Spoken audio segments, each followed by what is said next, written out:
अचानक से धर्म ग्रंथों की ओर लोगों का आकर्षण।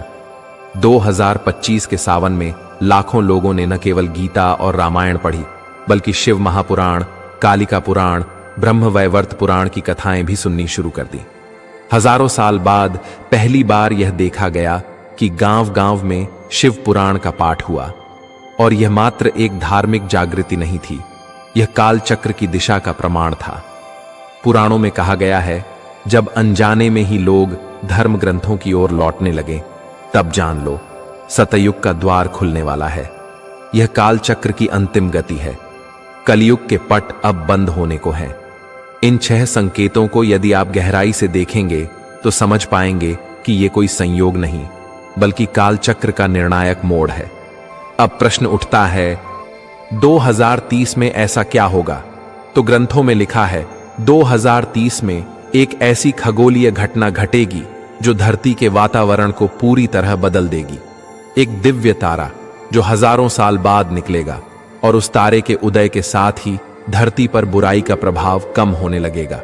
मनुष्यों के मन में स्वतः दया, प्रेम और भक्ति का संचार होगा, और धीरे धीरे सतयुग का आरंभ होगा। ये घटना अपने आप में इतनी अद्भुत होगी कि विज्ञान भी उसका कारण नहीं समझ पाएगा, और इतिहास में इसे धरती का सबसे बड़ा युग परिवर्तन कहा जाएगा। तो ध्यान रखिए, अगर आप भी इन लक्षणों को महसूस कर रहे हैं, अगर आपके भीतर भी अजीब सी बेचैनी है, या आप भी अचानक शिव भक्ति की ओर खींच रहे हैं, तो समझ जाइए आप भी उस काल चक्र के परिवर्तन का हिस्सा बनने वाले हैं। सावधान रहिए, सजग रहिए, क्योंकि युग बदलने वाला है। 2030 सतयुग का द्वार खुलने ही वाला है। लेकिन बात यहीं समाप्त नहीं होती।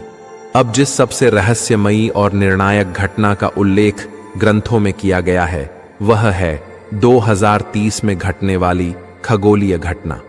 भविष्य पुराण और ब्रह्मवैवर्त पुराण में स्पष्ट लिखा है कि जब धरती के चारों ओर स्थित ग्रहों की चाल एक विशेष योग में आ जाएगी और एक दुर्लभ तारा उदय होगा, जिसे ध्रुवपुत्र कहा गया है, तब समस्त लोकों में कंपन होगा। यह तारा अपनी अद्भुत ज्योति से पूरे ब्रह्मांड को आलोकित करेगा।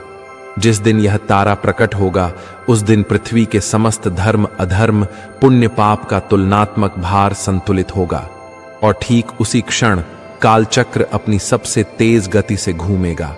यह क्षण काल परिवर्तन बिंदु कहलाता है। पुराणों में कहा गया है, जब उस तारे की ज्योति एक विशेष राशि में प्रवेश करेगी,